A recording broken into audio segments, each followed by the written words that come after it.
people, thanks and welcome to join me on the program. I'm Henry Kejang Atembeh in Douala. Of course, we're sorry for the late start. In under 48 hours, the French people will know who will govern them for the next 5 years. Macron versus Le Pen.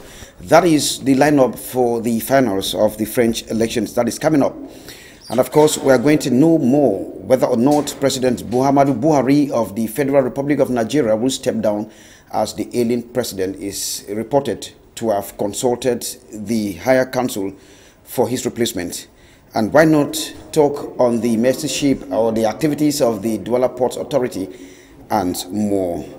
These and more will constitute our program lineup for today's edition of Newsroom. Thanks and welcome to join me.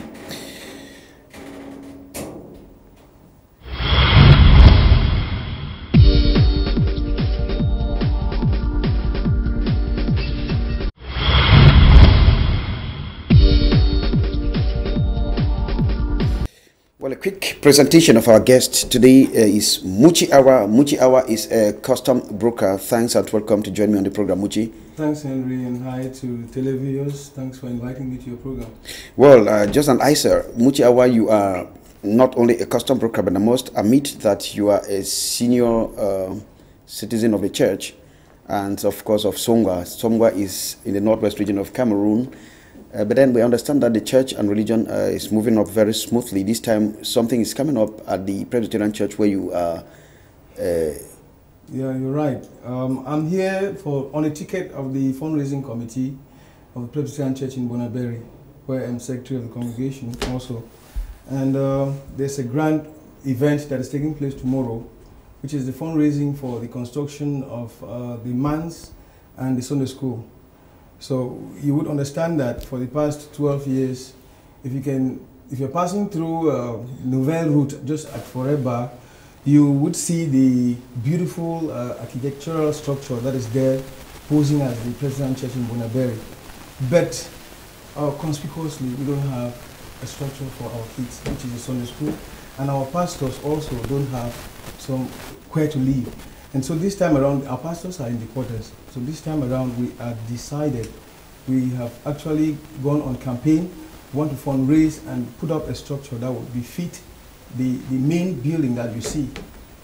And how is that going to operate? We have the strategy. We don't have a target, as we want to know, contrary to what has been existing in the past. We don't have a target amount. We just want the Spirit to lead the Christians to give whatever they can for us to raise that structure. And for your information, we already have the foundation that is completed for a 3-story building that would house the Sunday school, the pastors, and the offices, and the hostels for visitors. So we have categorized contributions, and we have platinum, we have diamond, we have gold, we have silver, we have bronze, and pearl givers. Now, the amounts, they go from this level. Crescendo, we have 10,000, from 10,000 to 99,000. With a donor from that, within this bracket, is known as a pearl donor. And somebody between 100,000 and 199,000 would be bronze. And from 200 to 299,000 would be silver. And from 300 to 399,000 will be gold, and from 400 to 499,000 will be diamond, and from 500,000 francs to any other amount 1 billion will be platinum.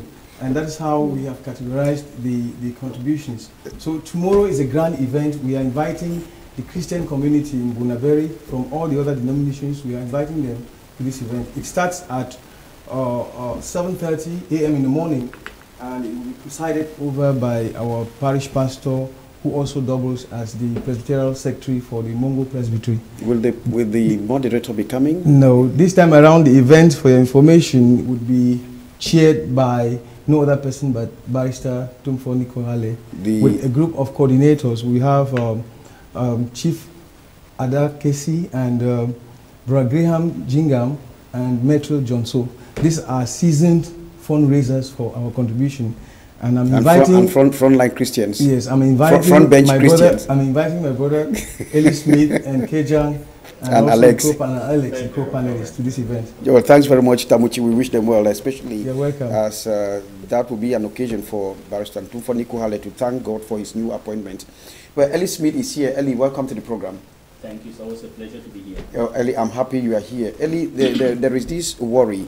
President Muhammadu Buhari is comatose, as we hear, and last-minute information.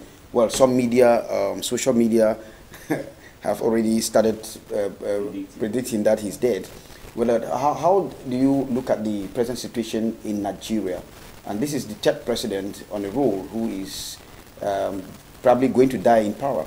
Yeah, the first one was Sani Abacha, who got poisoned. He died in then he got poisoned, so they died. They can be poisoned, I don't die. Yeah, exactly. Then the other case were during the democratic dispensation for Nigeria. We had the case of Musa Yaradua, and then Buhari's case is not known. But the thing is, I'm not afraid about the future of Nigeria, because contrary to Cameroon, the Nigerians have very patriotic leaders, and their intellectuals are much more patriotic than us. So I think if the worst happens, I think the transition will be smooth. Remember, when he took ill, he took an official permission respecting the constitution of that country and went to the United Kingdom and stayed there, I think, for 7 weeks. Yes. And when he was out of the country, it was Osibanjo, Professor Osibanjo, yeah, the who vice was president. The acting president. And when he came back, he did something that in Cameroon it doesn't happen. For example, Biya goes and stays in Switzerland for a month,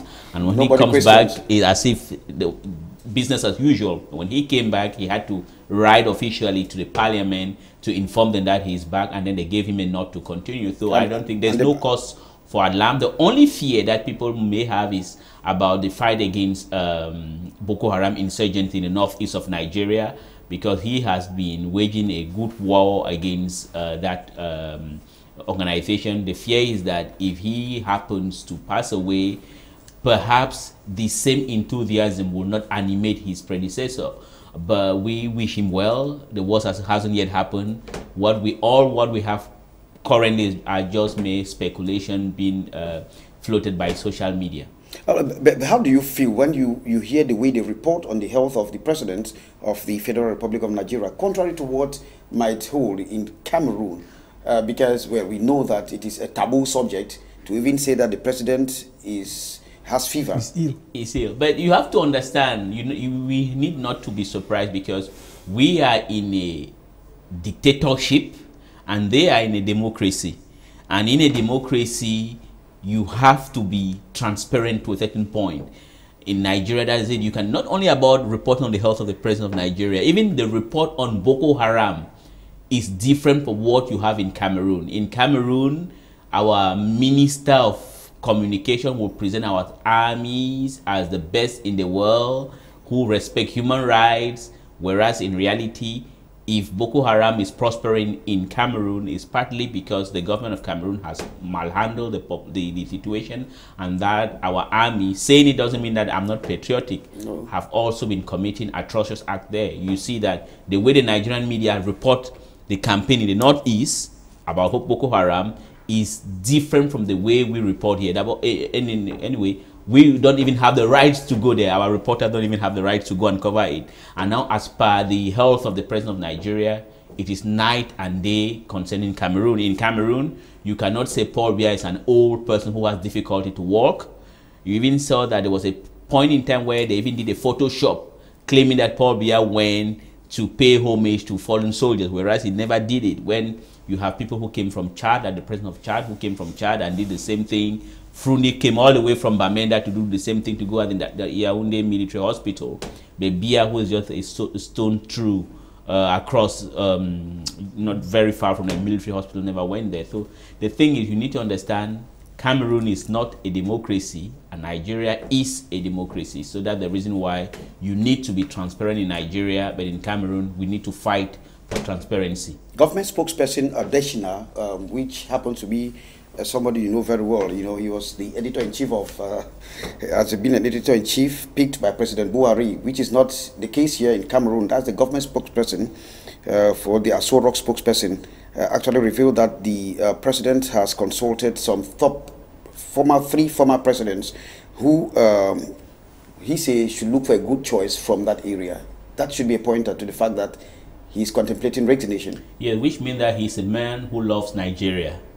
And that is something that we don't have in Cameroon. Because if it were in Cameroon, Paul Biya would just die in power there and then chaos follows. But he knows the consequences of him having just suddenly disappearing. But then once again, people have predicted a lot of things about Nigeria, that they are on the brink, but they have never gone to the brink, because the Nigerians elite, as compared to the Cameroonian elite, they are different. The Nigerian elites are patriotic. They love their country. For example, that has nothing to do. If Buhari is president today, simply because he has tried and failed 4 times, and the Nigerian intelligentsia sat and said the future of Nigeria is on the brink. If we continue rigging the elections, what we have to do is that we need to have a biometric voting system from registry to voting, and it will bring down the level of fraud, and which is why today Buhari won. But in Cameroon, the biometric system is just registering, and which is not even whole, it's part. Voting is still manually done because they have to fraud in order to remain in power. So there are 2 countries, honestly speaking. The elites at the helm of affairs in Nigeria and in Cameroon are very different. So you cannot compare both of them. I'm very sorry to say about this. No, you should not be sorry. Thanks very much, Elie Smith. Yes. Welcome to the program. Well, I have Alex Powers. Alex, welcome to join me on the program. Thank you for having me. Yes, Alex, you are very much interested. Alex is, of course, dealing in the entertainment sector. Am I right? Yes, Hollywood TV.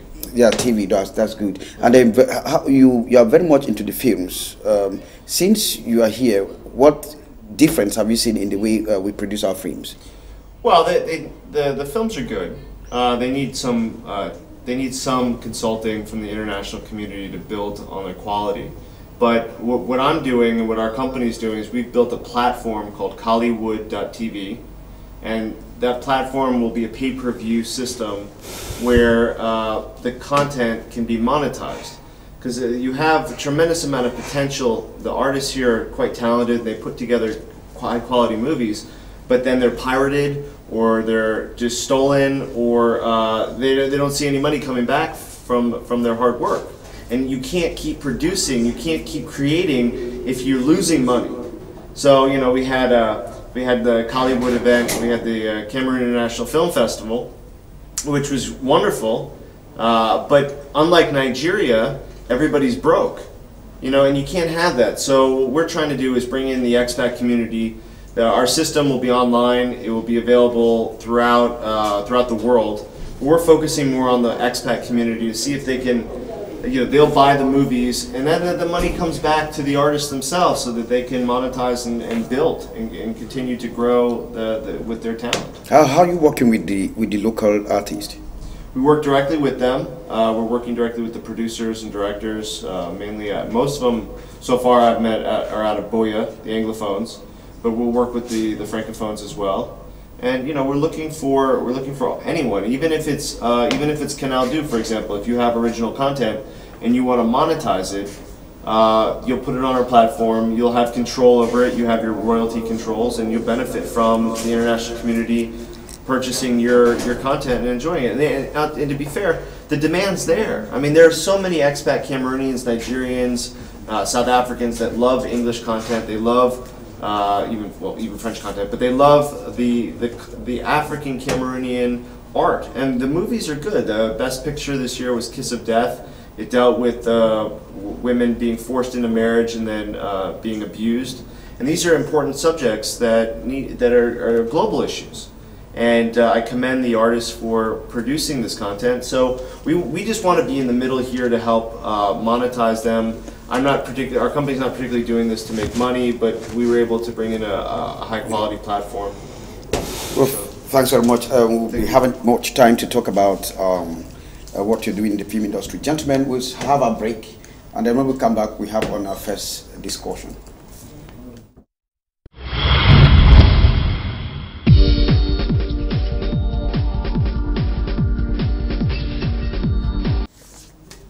Marine Le Pen and Emmanuel Macron will be the first, or rather will probably have their fate decided by the French people.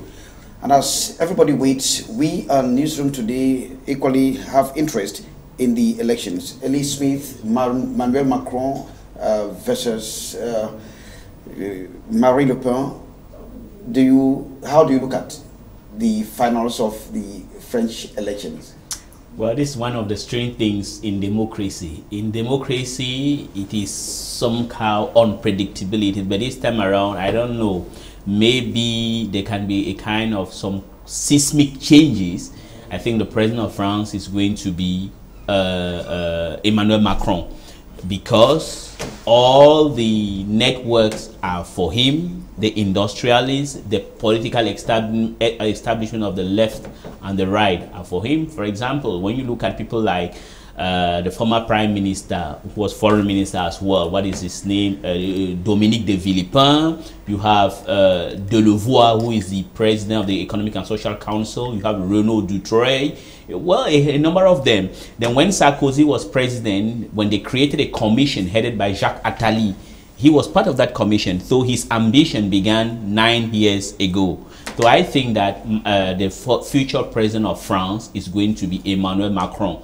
Already in an interview that he did in this newspaper, he has already said in July, this is what he's going to do as far as Africa is concerned. So he's not speaking as though he's a man who doesn't know he's not going to win. So that's one of the ills of the French democracy. But could we say that it has been tailored for him to win? Sure, it has. Everything has been done. That's where France, yes, is a democracy, but I have a problem because we need to have things to be free and fair.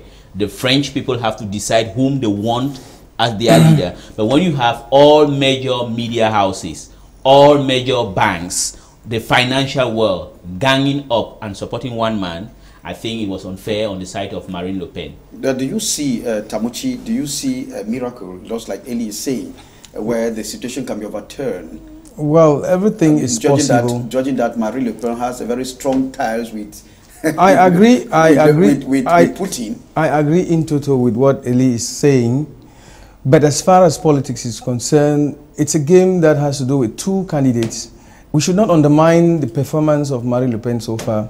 Looking from the background history, I mean, she has done so well. And then what she's propagating, if you look at the French, I have the impression that they want to copy what happened in Britain. Yes, and so that's why she has had a lot from the electorate. And probably, to me, she's going in for the game. So don't just write her off completely. It's going to be very tight. Even if Macron is the favorite, it's going to be a tight election. Macron is predicted as the favorite. But then, Alex, you let us put it like in the American context, where there are a lot of surprises. Right. Could you say the French people this time may want a woman, contrary to what the Americans decided to turn down? Well, Le Pen's she's not a traditional woman, as they say. She's tough. I think Macron's going to win because, as our guests have spoken very well, the establishment needs him to come into power, because the fact is Le Pen wants to pull France out of the euro, which would just decimate the European system. And so financially, they can't afford to do it. So I think that, with the media and the money and the big push and the constant attacks on Le Pen, demonizing her as being this ultra-right extremist, I think he's going to pull it out. He's up like 20 points already in the polls, so I think that but they are almost neck and neck, which means the undecided might turn the tides. It could happen. I think either way. My view on this election is both Le Pen and Macron have discussed Africa.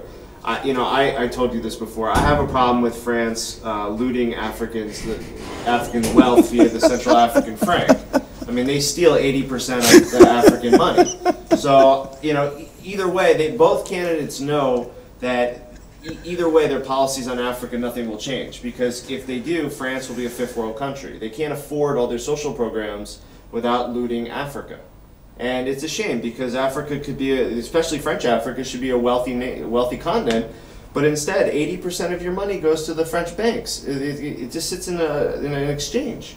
It's not possible. You have people working all month for $100. It's terrible. It's not normal.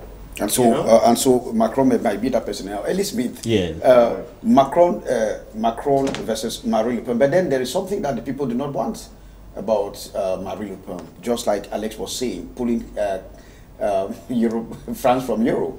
No. It could be historic. No, I beg to correct you there. No. It's not that the people don't want. The financial establishment don't want it. But if you ask any ordinary Frenchman, he or she will want to leave the European Union and then leave that thing called the euro and come back to the franc. Yeah. Now the thing is, Macron is the people. I read somewhere the Economist said it is going to be the victory of youth over seniority, that it is going to be the victory of pragmatism over fear. Well, that's the Economist. And who is the Economist? Is the established financial world. So they have to support it. But in France, honestly, in 1992, during the Maastricht Treaty, it was just by whiskers that the Yes Camp won. And one thing with the European Union is that most often the European Union claims or proposes or promotes democracy, but in the way they function, they are not democrats. For example, look at what happened in the United Kingdom. The British people, through Nigel Farage, who was then the leader of the UK Independent Party, campaigned tooth and nail for Britain to leave the EU.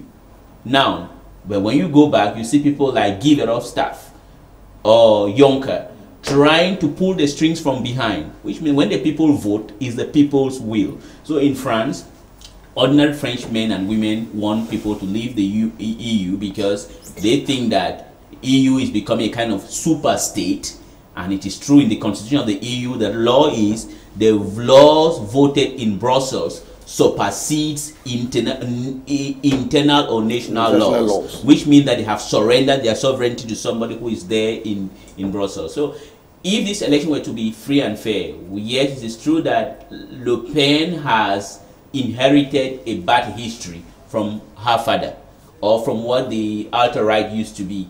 But the reality is that most often what she says in France concerning France and Africa, yeah, it's correct. The other day I read a certain Twitter link conversation between the Minister of Communications of the Republic of Congo, Thierry Mungala, and Louis Alliot. Louis Alliot is the vice president of the far right, of the Front National. And Thierry Mungala was trying to say, you have no moral authority to criticize the Republic of Congo. And he said something which most French establishment haven't said, is that, will you accept an international inquiry to be open on the massacre that is taking place in Congo, precisely in the Pole region? Since the 4th of April last year, about 6,000 people have been displaced in Congo, in the Pole region in Congo-Brazzaville. A number of them have been killed, raped, and maimed. Nobody is saying anything in the United States, in France, or in Brussels. But the only political party that has been able to talk about it is the far right. Will you punish the far right simply because it has extreme views, or will you take what they are saying? The only crime or the themes of Marine Le Pen is that the establishment is against her, and the establishment is for Macron. Though Muchi, we have not seen a lot of attacks like it used to be in the days of Lionel Jospin versus Chirac, Hollande, François Hollande, and Sarkozy. They didn't treat Le Pen and Macron have not been trading words so far. So some degree of maturity or. No, I think what you're saying, I would differ from that. When you look at the debate that took place, you realize that Macron had an edge over Le Pen, and it was quite furious. So I don't think what you're saying to me is not true. There's real fireworks in the elections, and you look at the policies of the two candidates. They are opposing ideas. They are opposing ideologies. So I don't think that you can't say that there is no fireworks amongst them. You can't say that. Now, actually, to me, the elections in France is not really a problem to me. It's the interest, the passion I have for the elections is the fact that I'm a Cameroonian and how it affects me. That's where my problem is. And so when the elections in France, we look at it, we look at how come that the French would organize their elections so well, the debates so well coordinated, and everything from, like he said, biometric registration and the election proper, to the publication of the results, when you come to look at it and you compare with what is happening in Cameroon, the French are able to make a choice. They are able to choose their leader. And that is where our problem is in Cameroon. We cannot choose our leaders in Cameroon. And so, to me, it is an ordinary Cameroonian. I cannot be talking of something that happens in France, and which, though it affects me and other Cameroonians, because whoever comes over there, it depends on whatever policy that person is going to have with our country. But we all know what treaties have been signed in the past between Cameroon and France. So the status quo is to be maintained. I've not seen Le Pen coming out with a clear-cut policy of how she's going to do business with Cameroon. When you look at Macron, it's the same thing. So what impact do we have as Cameroonians as far as these elections are concerned? It's my own focus on this issue. Young, dynamic, 39 years old Macron, apparently stainless all through his political career. But how will you look at Macron in the face of the globe, as probably one of the youngest leader now, and vis-a-vis the policies towards countries like Russia, if he wins, Russia, which is certainly has some admiration for Le Pen. Right. Well, even today, Macron's emails have been hacked. So there's 9 gigabytes of emails that are public. So they think the Russians are involved in that. I just read that on the Newswire. So, I think Macron, we've all said it, is an establishment candidate. So I think he's going to be anti-Russia, or he's going to lean away. He's going to towards the other axis, the Western axis against the Russians. I think Le Pen would probably work better with the Russians. I'm not sure how the Russian-French relationship really even matters so much. I'd like to see more of. I think Le Pen would probably be better for the Africans in the sense that they want more independence. But again, it comes back to the money. I don't see how even Le Pen, who wants independence from Africa, I don't see how they can finance it, because really, France is really bankrolled by West African, Central African franc. They're really looting the country, and I keep talking about it, but it's the reality. If Africa wasn't getting looted by the French wouldn't have the finances to do their healthcare and their social programs and all their other, laissez-faire lifestyles that they have. And I'd like to finally see like a candidate who actually stood up for a real free independent France. But we'll see. I still think Macron will win. I don't see Le Pen winning. She didn't win the primary. So the first vote, she was still short. So I think he'll pull it off, but I don't think you'll see. I think you'll see more of a puppet president than more of an independent leader like Le Pen. Yeah, I think Le Pen will be more independent. A puppet president who might have another say, in a twist in global affairs. Let us see what the French might have as interest in Syria. In Syria, to be sincere, France is a minor actor in the Middle Eastern affairs.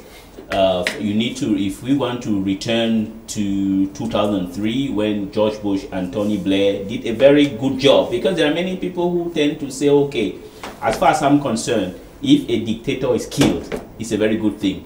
Saddam Hussein was an atrocious person, and we saw the campaign that the French did.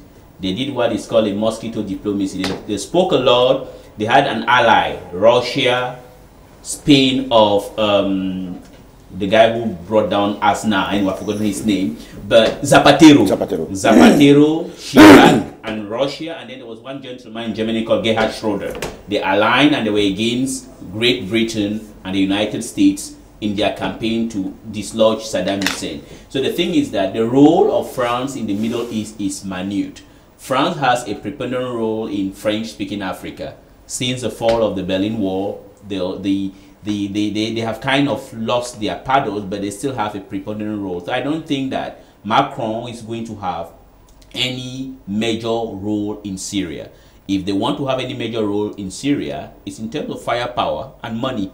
And I think, as he rightly said, France no longer has the ambition of her politics, simply because they have been a kind of wavering. We don't know what France really wants to do, and many people have been accusing them.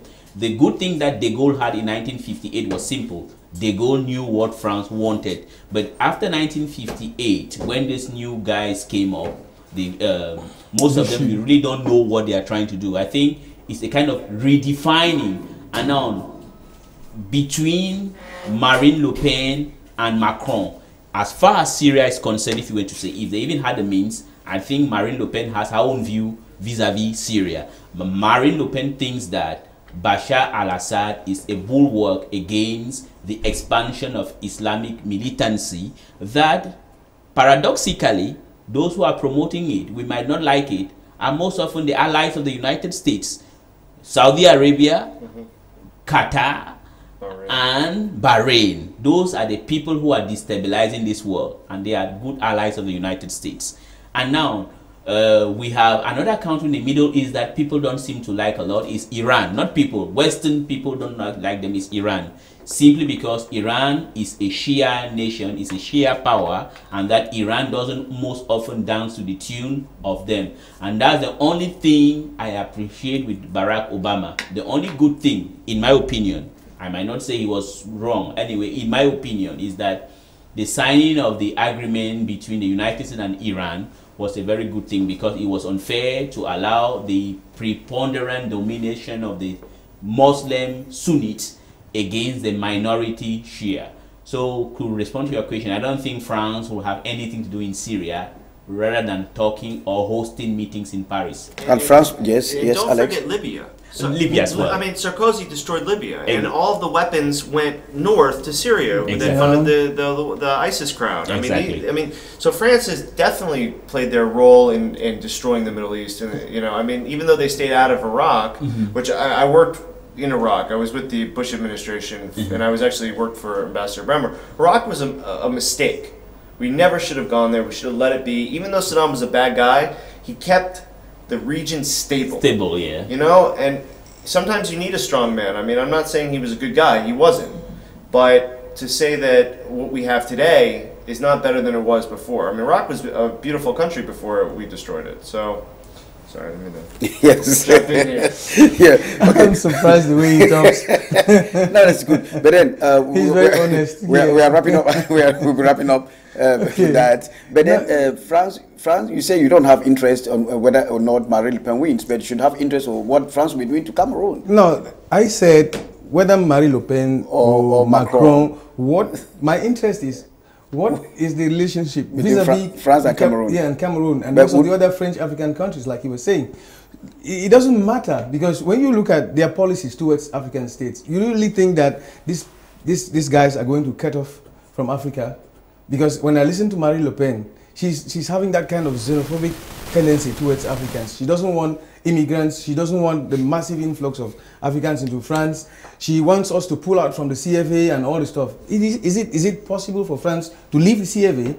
I don't think so. Because, like Chirac said, all the money they have is from the looting that they're looting from the African coffers. Yeah. So, to me, Henry, honestly, the elections, I am looking at it tomorrow Sunday. I'm passionate to see who is going to win. But actually, and it ends there. Yeah, no. But what actually puzzles me there, I look at the system, the way things are organized in France for them to get to the end. And when I want to look at them, I'll compare with what is happening in Cameroon. Good. So I realize that we're talking about two different worlds. Because when you look at the bickering that goes on even during elections in France and compare it to Cameroon, you look at the funding even of the parties. I mean, with what happens here in Cameroon is different. Here we get money from our state coffers to fund our political parties and go to elections. In France, it's not the same thing. So that's my take on it. A group of journalists converged at the converged on the Atlantic coast of Limbe to discuss, of course, as part of elections.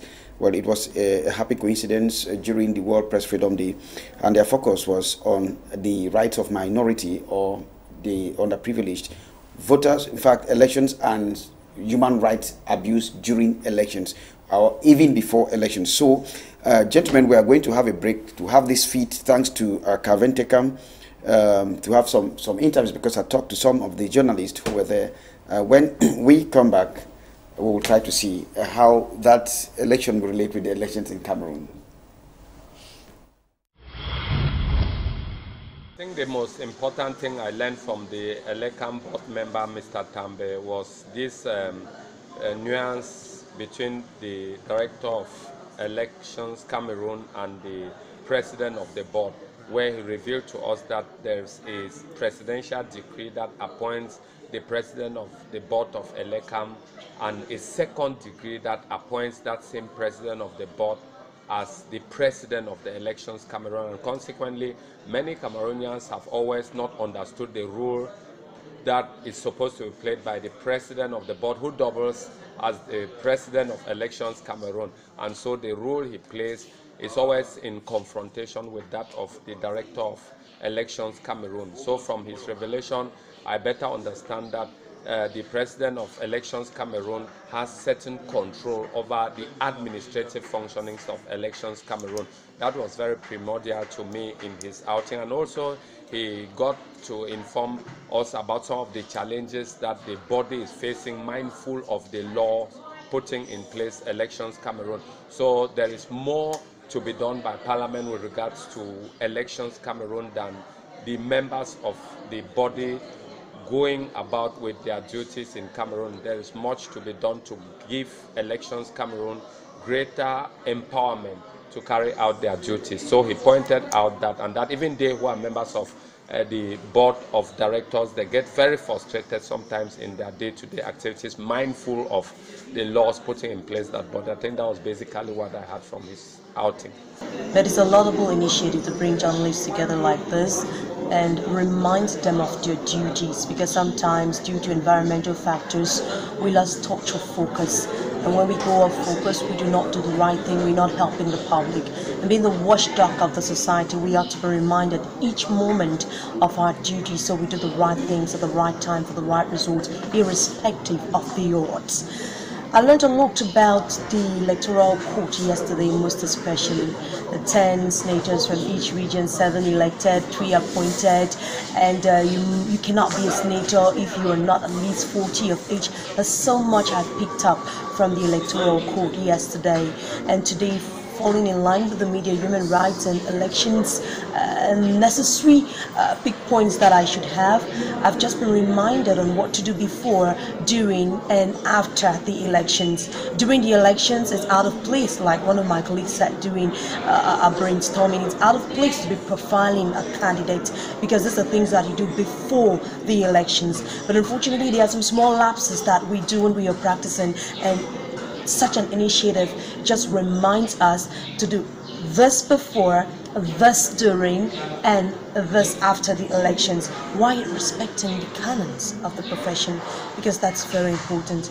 Nobody is above the law. About the electoral code, especially the section that is on referendum, it entails that all those who have to take part during a referendum have to be registered in the electoral register.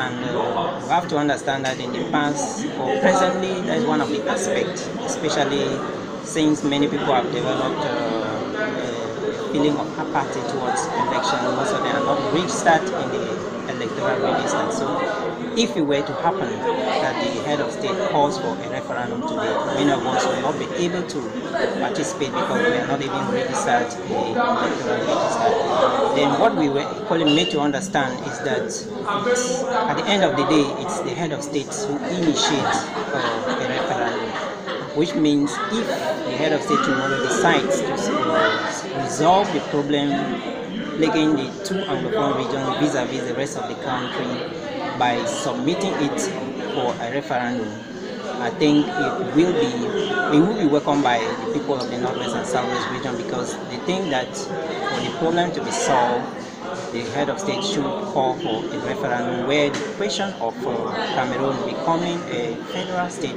can be decided. So I think the training has really been good, and it's equipped us better on how to handle future elections if the president happen to call a referendum in the future, or any other elections like the awaited 2018 election. I think the training between yesterday and today has really helped to remind some of us, and equally helped to arm us on some of the issues that we might have escaped our minds. And I think the journalists here are very prepared as far as the upcoming elections are concerned. But then it has equally opened our minds to see some of the loopholes that are inherent in this electoral code.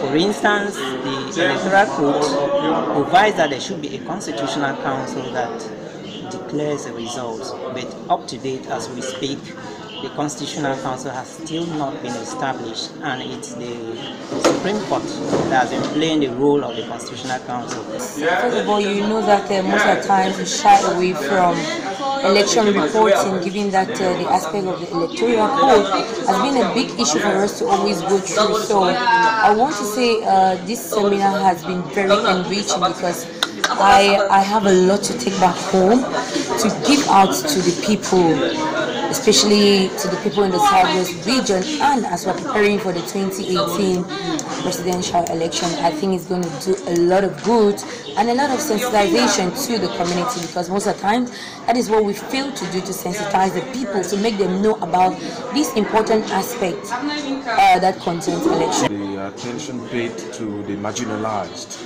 attention paid to women, youth and indigenous people. Most often than not, we want to report about who is calling the shot, but the people who need that attention from the media perspective, we don't give them that opportunity. And I think for these days that we've been here, we have received the techniques to report on the marginalized communities, to report on the before, during and after the elections, and how these groups can be inclusive in our reporting, and I think that it's an added knowledge to the manner in which we will disseminate information that has to do with everybody has a right to information, everybody has a right to participate in national development, and one of these is the participation in elections. I would first of all say it was a very inspiring seminar, because we discussed a good number of issues relating to elections, the management of elections, reporting during election period. There are a few take-home messages. First of all, we looked at the stakeholders involved in the electoral process. We looked at the role of a journalist in reporting during an electoral period, like you alluded to the upcoming 2018 presidential elections. I would say, globally speaking, that we have been drilled on quite a good number of issues, like the ethical values of a journalist, the need for us to respect the canons of journalism.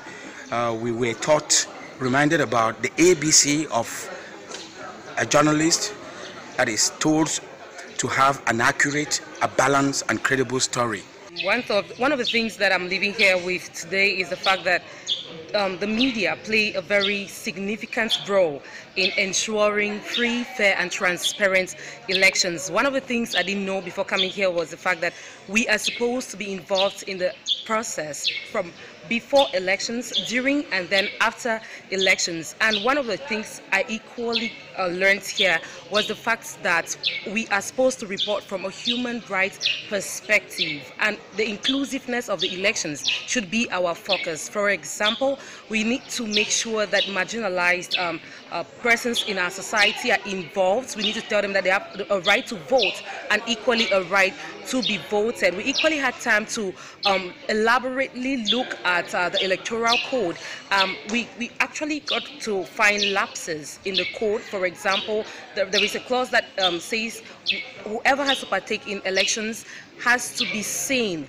We were asking questions like, who determines the level of sanity required for someone to be eligible for elections? We're equally asking the measures, the criteria for such a determination to be made. I'm so glad because I'm actually young in the field, and I got the opportunity to mingle, to listen to colleagues who have been in the field for decades. Yes, we have Kejang, people like Kejang and several others who have been doing this thing for so long. So they told us their experiences, told us where they failed, and the fact that we should not focus on brown envelopes, which is very important, and we should not look at the whole process from the perspective of political party leaders. The focus of the workshop here in Limbe was on understanding the electoral code, and so I am leaving with a better understanding of the electoral code. In fact, this is the first time I've had the opportunity to read the electoral code from cover to cover and discuss it with amongst colleagues and with Elecam officials. And so I'm leaving with a better understanding of the electoral code and how to apply this to my duties as a reporter. Women are grossly underrepresented in many leadership circles, and when it comes to elections, it's obvious that we would like to see more women in politics, more women in elected offices. But reading the electoral code, one point I raised during the workshop is the fact that the country's electoral code seems undecided on whether or not they should include women in the offices that the electoral code talks about. Take, for example, the office of the president.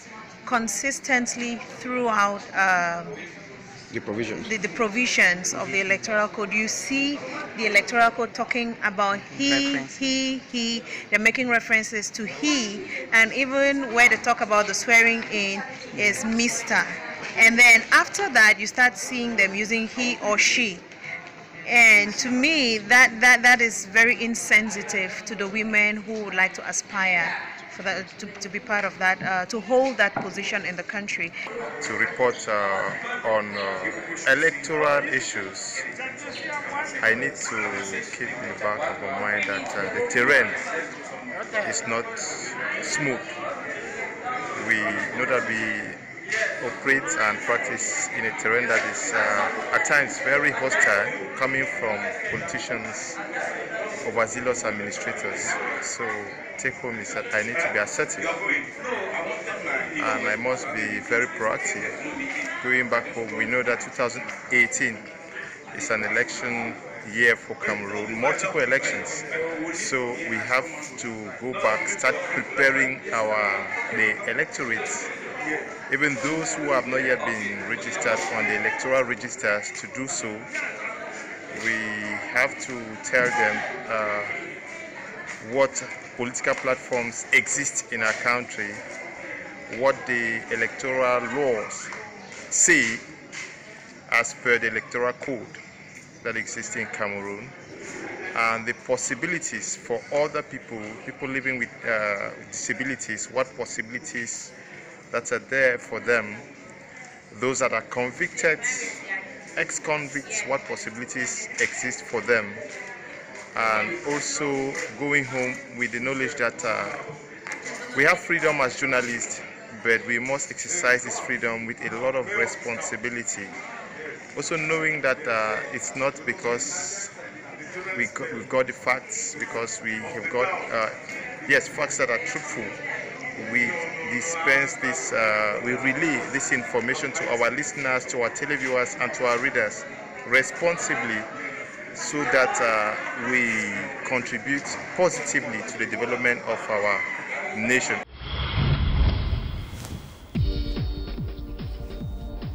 Well, a group of journalists talking there on the elections and, of course, human rights. Elie Smith, you got them. Well, you know, many people are marginalized according to the electoral code. What is your reading?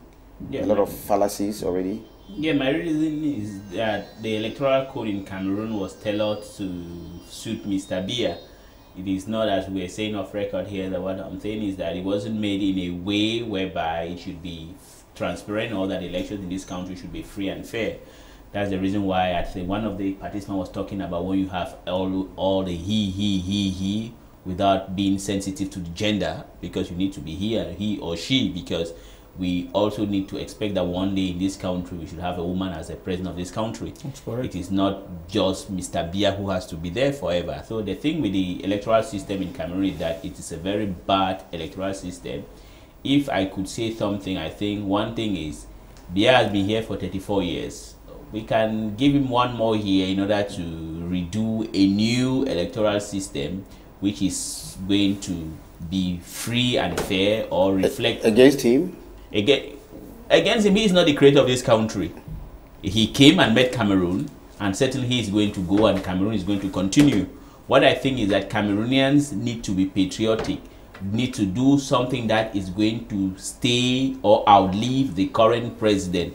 Like look at the United States. Was it Roosevelt? I don't know. I've forgotten the one who was sick. One is Roosevelt. Yeah, and it's because of his illness that I think the American people decided to limit the term, the mandates.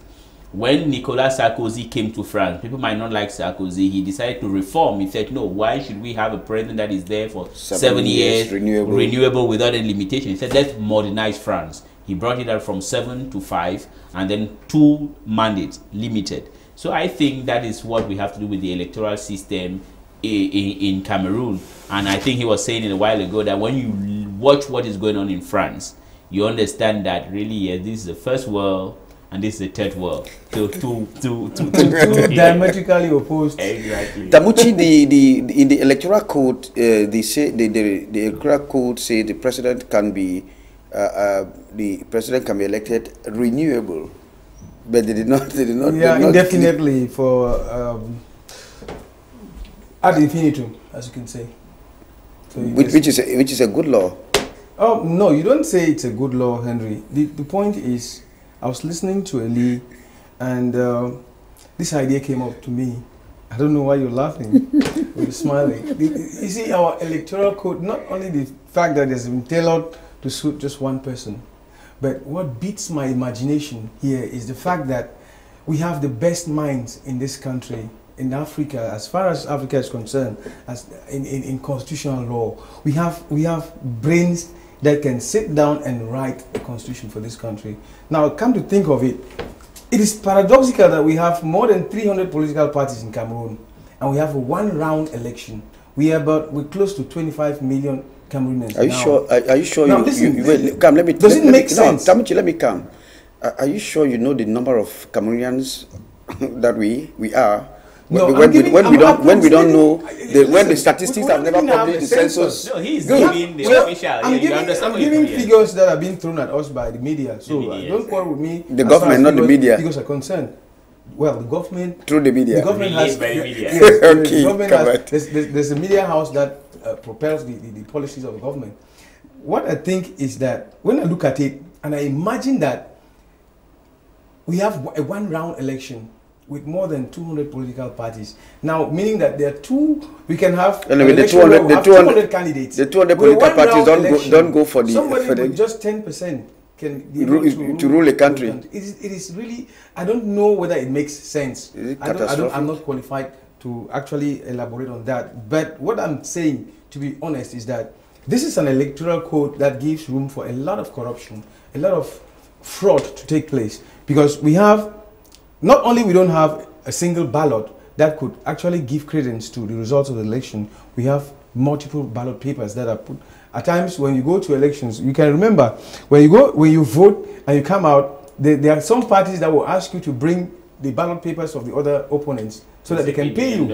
And you see, all those things are just arenas for us to cheat and fraud. So to me, actually what interested me in that feed is the fact that somebody like you, Kejang, you are a resource person, and you were actually given a frontline role in that seminar, which is actually very good. I want to congratulate you on that.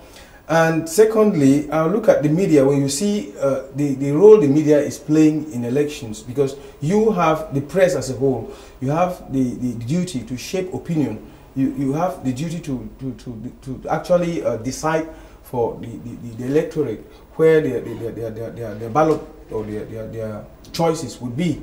So, but what happens is that when you look at the role the media plays in elections in Cameroon, the media is divided. There's the public and the private media that is pro-government and pro-opposition. And that's how it's like this kind of paying the piper. He who pays the piper calls the tune. And that's how the Cameroonian media is operating. So I'm very sorry about that. I suppose you, Alex, you've been monitoring issues across the African continent. When you look at the way elections are handled I'll take the case of Central African sub-region and French West Africa. What do you make as a reading? Well, in the CEMAC zone, it's a bit chaotic, obviously. I mean, we have presidents that have been in power for 36 odd years in most of the countries. I was involved in the campaign with Central African Republic with Faustin Touadera, who I like very much. I think he's he's a good example of the future leaders of this region because he's a former professor, smart guy. He's not corrupt. Genuinely, he's not corrupt. He's more of a man of the people, and I think that future leaders in this region could benefit from learning, from him and trying to follow his mentality towards representing the people. Cameroon, for me, I've been here long enough where I could be a citizen. I technically qualify, but I try to stay out of the politics because it's complicated here. But I'd like to see the youth become more politically active, more involved in political debate, discussion, understanding policy. Look, I don't want to say too much about the Biya administration. My colleagues can have free-for-all on that. But I think that after a certain amount of time, if you don't have a fresh group of people, you need a younger group of people. You need people that, this is a tough job. Being president's not easy. In any country, it's not an easy job. You have to have people that have fresh legs, that have new ideas to come in and be able to work with the population, So, look, Cameroon has a tremendous opportunity. It's going to be a successful nation. It's going to grow. It will grow. The investment wants to come here, but, the outside world wants to see some change. They want to see some fresh opportunities and fresh leadership. So the electoral code, yes, Muchi?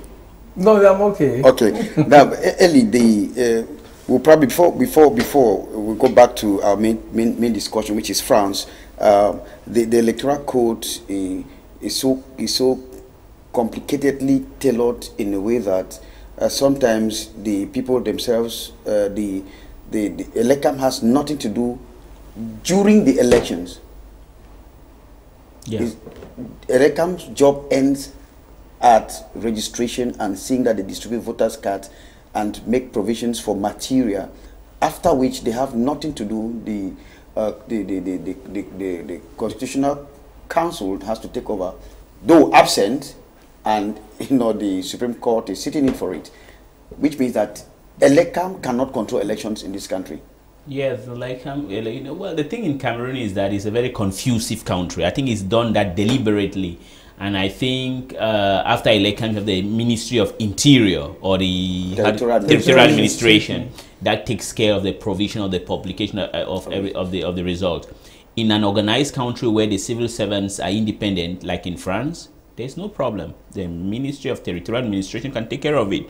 But in a country where people are not independent, where if you express your opinion openly, they'll show you the door. I have two cases because saying the thing, there's one man here there are two men I know. Suleiman Mahamad was formerly the director of finance of Sonara. When he left and joined the SDF, if you saw the treatment that they did to him, first of all, they showed him the door. He was humiliated and he's dead. There was one brilliant scientist here. His name was Dr. Takuju. When he joined the SDF, he was also shown the door. So the problem with the elecam not controlling the election from the start to the end simply shows that the government doesn't want to be independent. You look at, for example, somebody like Fonka Azu.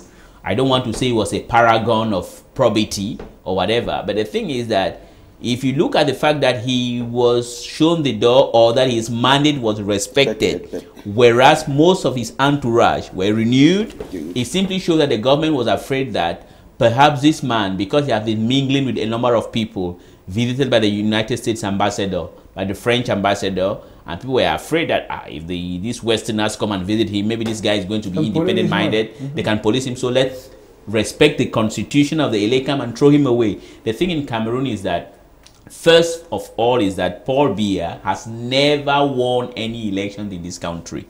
You will also discover very soon that there is going to be a campaign that's going to be launched for the fabrication or the issuing of national ID cards. For free. For free. But the thing now is, you will take your name, Elie Smith, and you are going to vote by default in all the 10 regions in Cameroon. And they decide in advance that, okay, the SDF has been making a lot of noise. Okay, 5 years ago they had 18. This time around, let's give them 20. That's how it happens. because the process is not transparent. But where I share the ideas of Alex is that it is also our fault. We need to be more proactive. We need to get involved into the political activities of this country. We don't need to have this culture of immediacy. The problem that is killing most of our youth in Cameroon is that people no longer have the spirit of sacrifice. Everybody wants to go to the CPDM because CPDM gives you 10,000 francs. So you live today, you forget tomorrow. You forget 5 more years. Exactly. So the seminar you held at Victoria is a good thing, but I think without trying to discourage you guys, is that it is more theoretical. You can hold 1 million seminars if you don't have a seminar on how to inspire inside the locals to really get involved into the political activities, and that they should also be honest and really want a change in this country. I think all those things you are going to do is going to be null and void. The SDF sometimes called for a complete biometric system of elections, but then it is not coming, and we are at the eve of another election.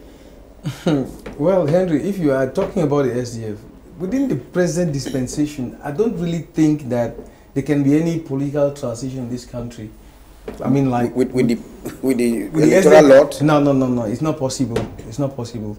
So what we are saying now is that when we look, I mean, looking at, we are just 1 year to elections, right? Now the groundwork. How far is the SDF covering the terrain? I mean, like he's right. They're saying getting the youths involved in this thing, going into registering the youths and the rest of the electorate. I mean, you hear very little about the political parties, and they'll wait until the dying moments when they say, okay, the elections are going to take place maybe between October and in a month's time.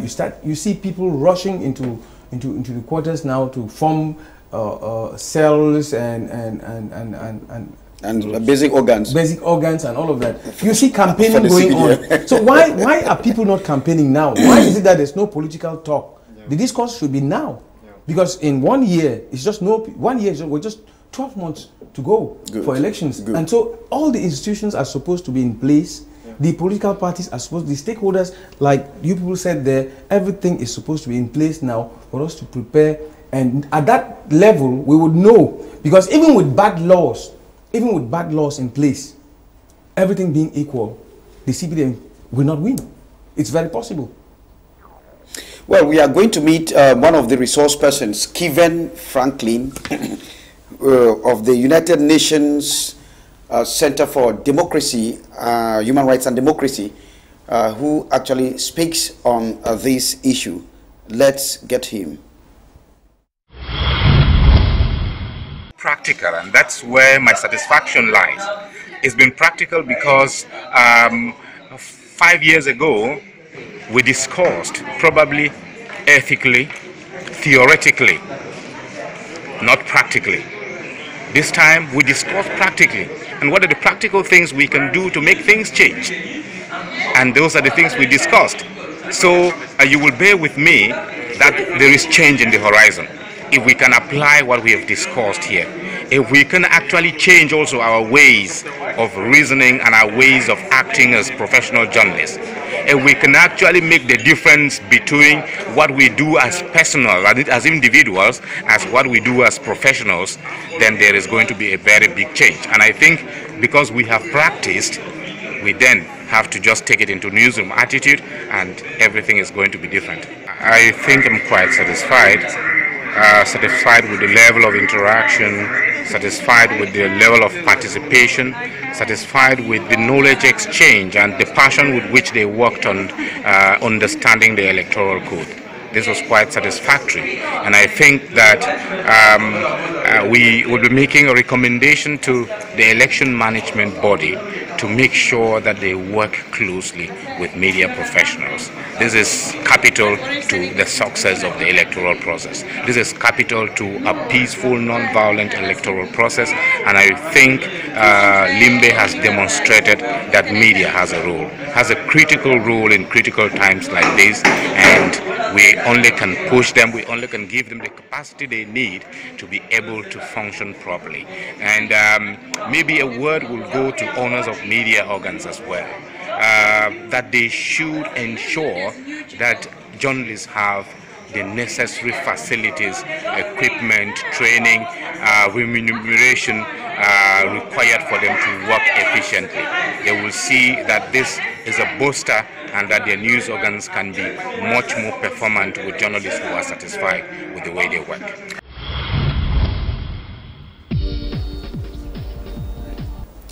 Well, that was Mr. Kevin Francis there with the United Nations Center for Human Rights and Democracy. Now, quick comments before we pack out of these. Alex, you followed what they said. Yeah. Now, the media versus elections management, elections reporting. Well, I mean, it's like we said, the elections in 1 year. You've been in Cameroon for so long. Even like you said, you even merit a citizenship. Yeah. But when you look at the way the media handles, or the media covers elections, and look at the way the media covers in the US. Yeah, it's different. It's definitely different. You have to be very careful. I mean, I read a story months ago where they had, I don't know what political party it was, they're handing out leaflets in Yaoundé. They threw everybody in prison. You know, so. Yeah, that's disconcerting to me. I mean, I have problems with that. I mean, for all the problems we have in the United States, at least we have the ability to openly criticize people and not have to have repercussions for it. So I hope, Cameroon really is evolving. I mean, the general populace here is a mature, well-educated group of people. I mean, I like Cameroon very much. And I like the population. I just think that there's a very small group that doesn't want change, and it's hurting the country. I mean, it's very difficult to get investment in here. It's difficult to get things done. So I try to stay optimistic. I hope people will, rise up and organize, and that's really the secret. You remember, the power is in the population. You can cheat an election, but you can't cheat it if everybody votes the other way. I mean, that's things you have to consider. So I hope for the best for this country. I think the media has a role to play. In fact, the media moguls, they are the ones calling the shots because they will not like you to report where their interest lies, Elie. Now, the problem in Cameroon is our media in Cameroon, superficially, it is free, but in reality, we are not free. You said the media mongols call the shot. No, the thing is that we live in a country whereby the government gives the money. We don't have really independent media houses. If we had one, then there are a number of things, as Kevin said. There's another problem. He said the journalist needs to be paid. You have most journalists in this Cameroon who go for 2 years without salary. In some media houses, they are paid at piecemeal, or they cherry pick when they want to pay. The thing is, if you want the journalists to contribute, that is the reason why most often we are accused the political parties like the SDF that we don't know how prepared they are. They are the main opposition party, but they don't have a presidential candidate yet. We do accuse them, but those who have also killed the chance of change in this country are the journalists, because they are too corrupt. And it's normal. If you are not paid, you have a wife and a child or children at home, you go back home, you stay for 3 months without getting paid. Gumbo prospers. But if we had a good independent press, like in the United States, why go even to the United States? Let's stay in Africa, even in neighboring Nigeria, because leave the United States. Ghana. It's a developed country. Or Ghana. You have some media, they're not all, but some media groups that pay their salaries, their staff regularly. Hence, you have change in Nigeria. If you have seen the Nigerian government or the Nigerian civil society organization and pro-democracy activists win over a vicious and violent dictator such as Abacha, is simply because they had a solid independent press. In Cameroon, we don't have it, because the media owners of the private sector are so corrupt and wicked and vicious as the government themselves, because we often accuse the government of Cameroon. But when you meet media owners that they stay for 3 years, 4 years, they don't pay their staff. But yet you see them grow fat, they have big cars, they travel around, they're in the United States, they're in France, they're insolent. And that's the reason why you cannot go and report. When you send a reporter here, he goes, if the CPDM gives money, he writes in favor of the CPDM. There's one thing I would like to say. For so long you've heard a group of media houses in this country tell you that there are no opposition parties in this country. Do you know the reason why? It's simply because the director of cabinet of Cameroon goes around, doles out 1 million CFA francs to most hosts. I hope you're not having yours. And when host of what? Host of programs in Cameroon. I hope you don't have one. I have never received it. I don't think I'll receive. He or she, I don't think when he or she wants to organize a program, they tell him in advance that, okay, put this topic. Il n'y a pas d'opposition au Cameroun. There is no opposition in Cameroon.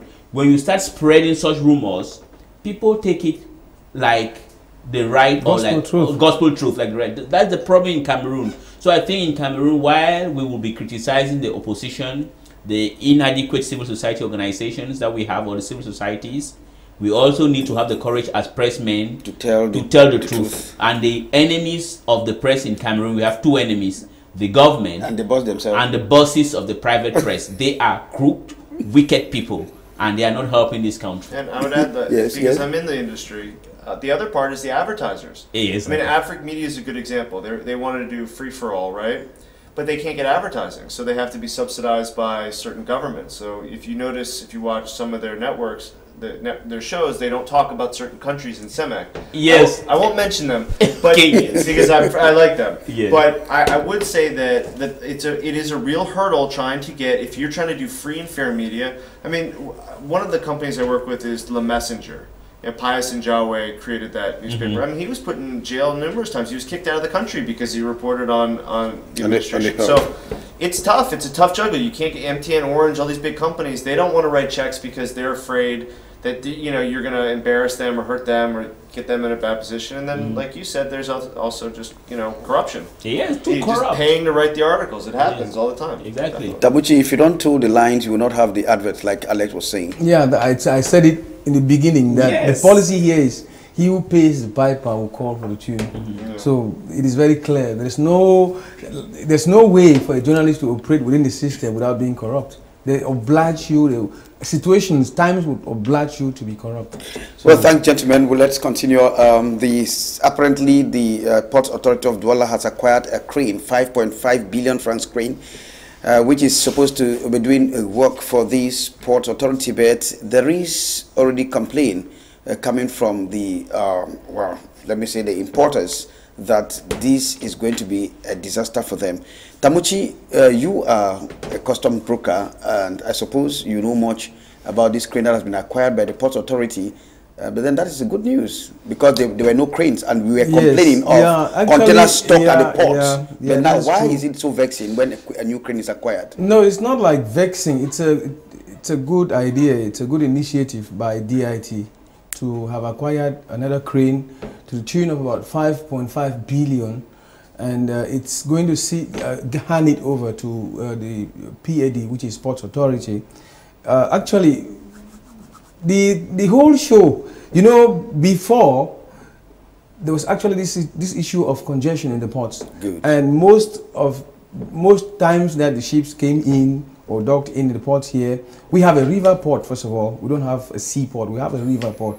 And the access, the dock yard is not that very wide that can accept or allow bigger. It's not indented anyway. So most times you would see the vessels that came in had to retreat to some other ports like Lagos or Cote d'Ivoire. And so we are losing a lot of money. Yes, and so now look at the reverse. The issue there is that most times when these vessels came in and could not anchor here, they would not be allowed to stay around the outlet.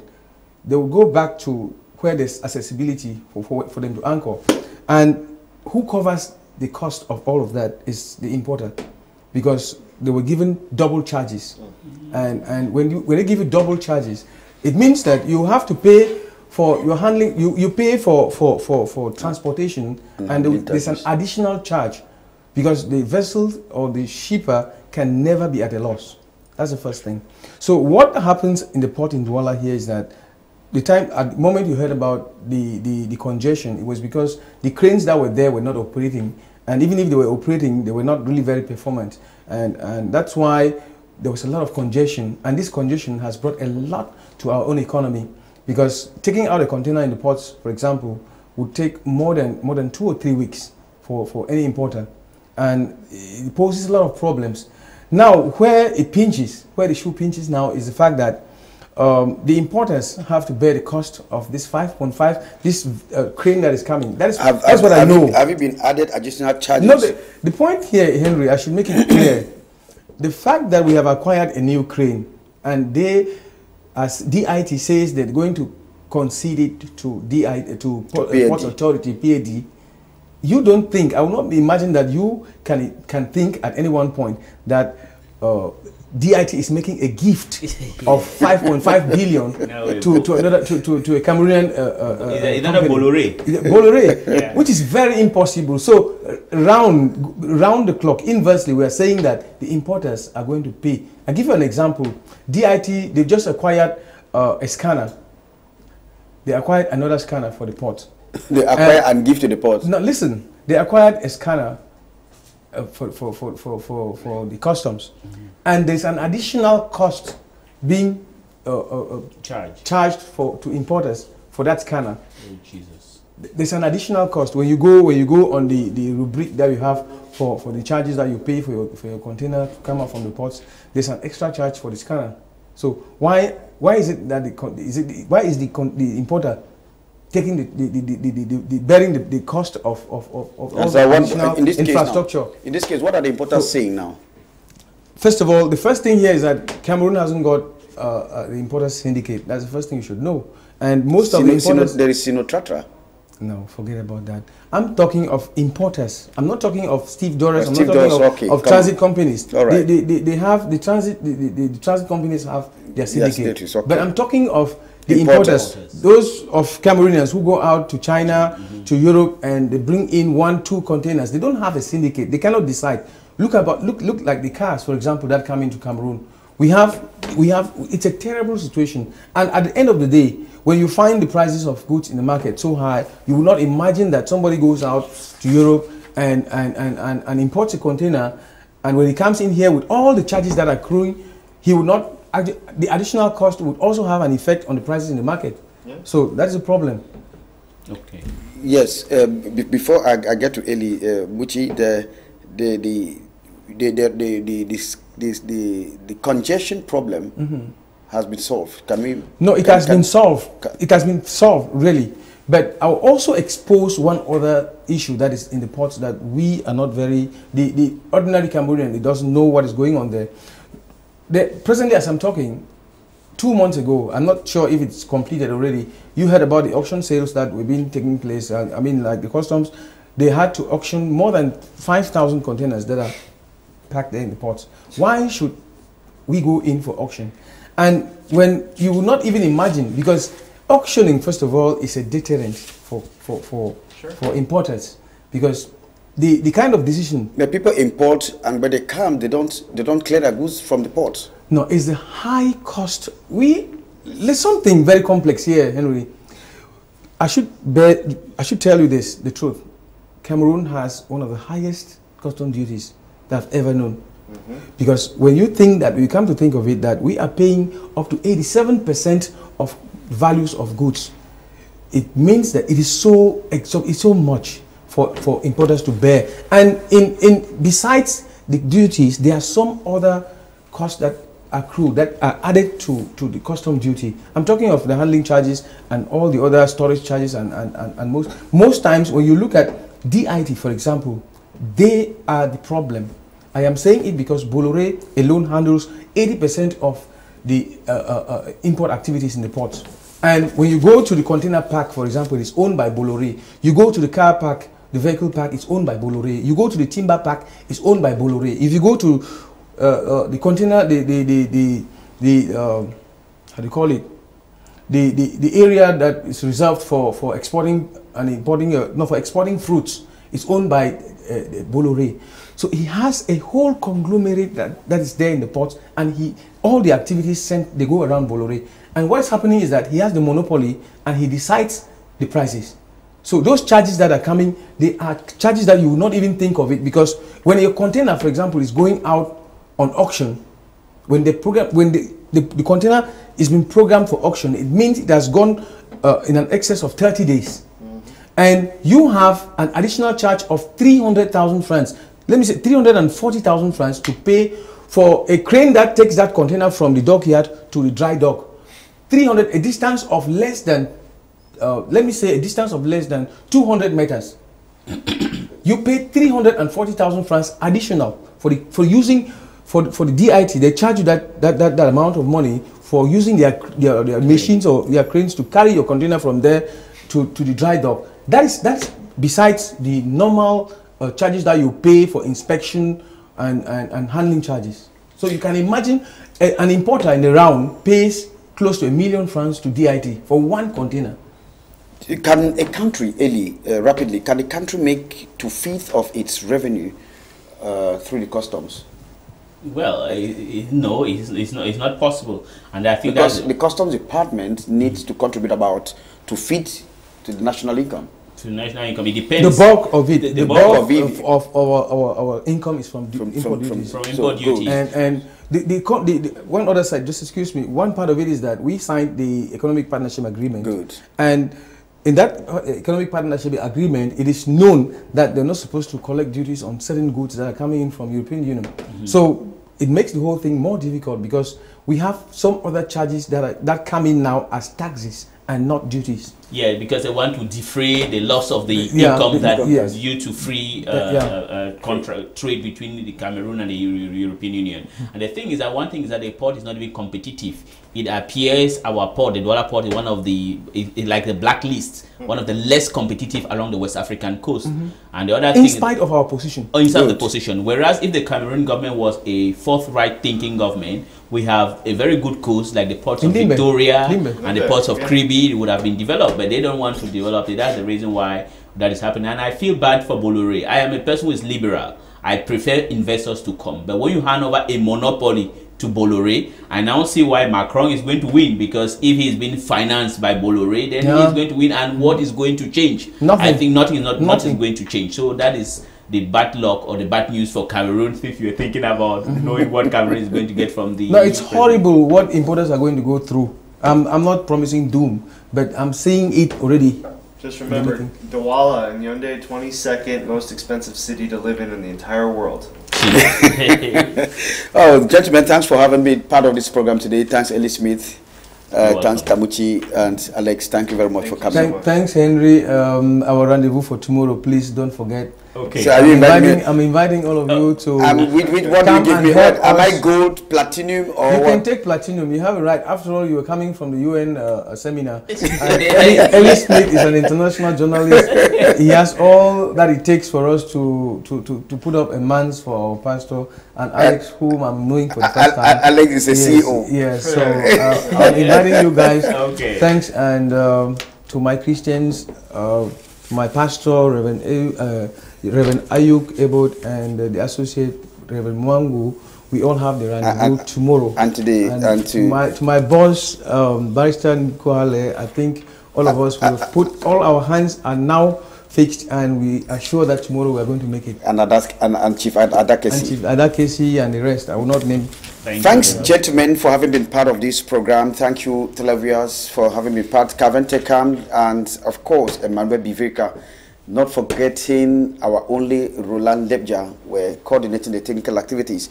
This program was supervised by Tariq Divan Ramji Sr. From all of us, it's goodbye from me. But then take the rendezvous tomorrow at midday.